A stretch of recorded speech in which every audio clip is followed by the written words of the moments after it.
Party పనికి రాకుండా అయిపోయింది. మనం చేసిన దారుణాలు అరాజకం మూలం ఇంత పరిస్థితికి వచ్చేసాం. జగన్ ఏం అనలేక ఎవడు చెప్పిన వినపోవడం వల్ల బంగారంలాగా పళ్ళలో పెట్టి నిజంగానే ఇంకోటి ఎవరు ఉండేవాళ్ళు ఇంత నీచంగా ఫస్ట్ డే నుంచి దోసుకోవటం, మర్డర్లో అరాచకం. ఇప్పుడు ఈ గవర్నమెంట్ వచ్చింది చూసారా మీరు? ఎవరన్నా ముట్టుకోవడం ఉంటుందా? ఎవరిని పడితే అండి. ఒక ఎస్సీ లేదు, ఒక ఎస్టీ లేదు, ఒక ముస్లిం లేదు, ఒక బీసీ లేదు. చంపటం, ఎమ్మడబడటం, తరమటం, వాళ్ళని ఏమన్నా అంటే అది ఏంటంటే ఎట్టుందంటే పరిపాలనలాగా లేదు. ఒక రాజులం మేము ఏం చెప్తే మేము ఇత్తనం పడేస్తున్నాం నవరత్నాలు నా కొడకలారా మీరు వినాల్సిందే మాట. ఇంకా ఎవడో మారడానికి లేదు. పోలీసుని ఐఏఎస్ ఐపీఎస్ని మెయింటైన్ చేశారు పూర్తిగా. ఐఏఎస్ ఐపీఎస్నే కాదు, మేమెంత మెజార్టీ ప్రజలు మాకు ఇచ్చారు కాబట్టి కోర్టులు కూడా మేము చెప్పింది వినాల్సిందే.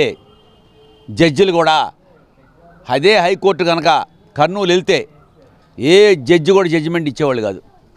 ఇస్తానికి సాహసం వాళ్ళకి వ్యతిరేకంగా లేదు. అంత చేసి దోసుకుని కంటైనర్లో డబ్బుని బంగారం డైమండ్స్గా మార్చి తరలించేశారు. దాన్ని పట్టుకోవాలి. ఇప్పుడు ఈ తిరణాల రుచి గొడవ, ఈ బుడ్డనాయాళ్ళు తిట్టింది, బూతులు పెట్టింది, వీడి విజయసాయి రెడ్డి గారు ఆ మాయి కాదు, అసలు కంటైనర్లో వెళ్ళిపోయింది. వజ్రాల వైడూర్యాలతో బంగారంగా మార్చేశారు డబ్బు నీళ్ళు. ఇంత డబ్బు ఏం చేస్తాం మరి? లేకపోతే నేలమాణికల్లో పెట్టారు. దాన్ని పట్టుకోవాలి, దాన్ని స్కెచ్ గీయాలి. సెంట్రల్ గవర్నమెంట్తో నిజంగా వీళ్ళకి కనుక సెంట్రల్ గవర్నమెంట్ సపోర్ట్ చేస్తే శ్రీవారి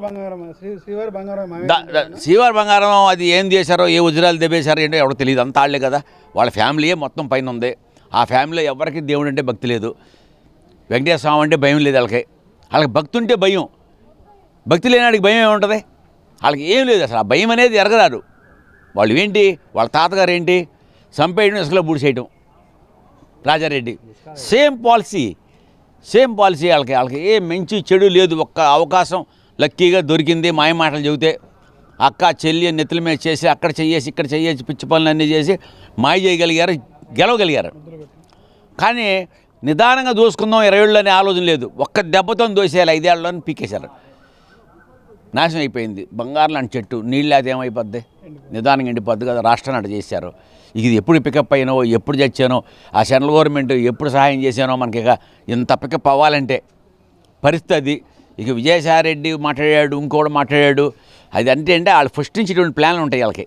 ఎందుకు తెలుసా? మేము వచ్చేస్తున్నాం, 2 ఏళ్లలోనే మధ్యలో ఎలక్షన్ వచ్చింది, చంద్రబాబు నాయుడు అప్పుడు దాకా బతుకుంటే అంటే వేసేస్తారు వీళ్ళు. ఇవన్నీ పిచ్చి వ్యవహారం. చంద్రబాబు వయసు అయిపోయింది, ఇంకా పవన్ కళ్యాణ్ దిక్కు కూటమికి అంటారు.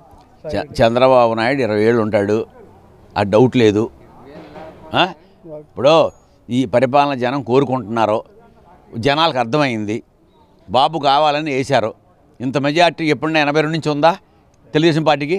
Highest majority. ఎవరి నుంచో పెడితే అటు గెలిచారు సైలెంట్గా. ఆ 11 మందికి ఎట్టో కొంతమంది 5-6 ఎట్టో గెలిచారు. ఇక ఏమైనా మంచి ఉంటే 5 గెలుచుంటారు. ఇంకా వాళ్ళు రావడం అనేది జరిగే పని కాదు. ఇది మైండ్ గేమ్ ఆడతాడు.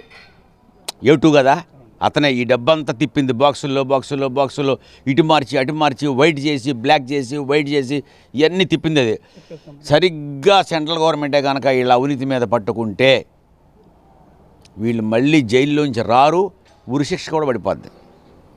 అటువంటి అవినీతి చేశారు వీళ్ళు. ఇవన్నీ పట్టుకోవాలి, మైండ్ ఆమె పెట్టాలి. వీళ్ళంతవరకు కూడా పవన్ గారు కూడా ఏం చెప్పాడు?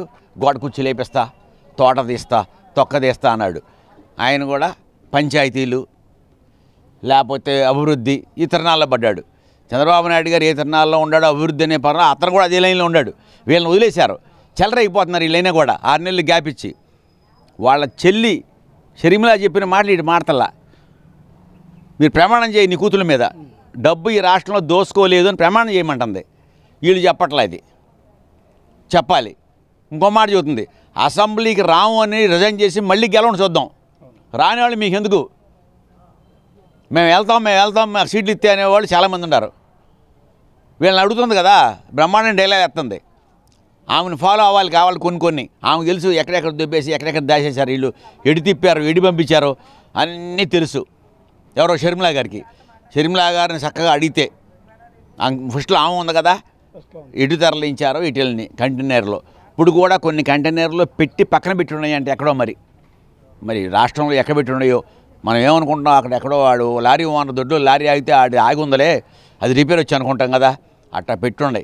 ఆ డబ్బులన్నీ తీస్తే ఈ పేద ప్రజలకి ఎన్నైనా పంచవచ్చు. ఆ డబ్బులన్నీ తీయాలని కోరుకుంటున్నాం. అంతేగాని విజయసాయిరెడ్డి ఏదో మాట్లాడాడు చేశాడు కాదు. విజయసాయిరెడ్డి చేసిన అవినీతిని కనుక బయటికి తీస్తే ఇంక అతను మాడతానుకున్నాడు, అయిపోతాడు. అందుకని అది పట్టించుకోవాల్సిన అవసరమే లేదు.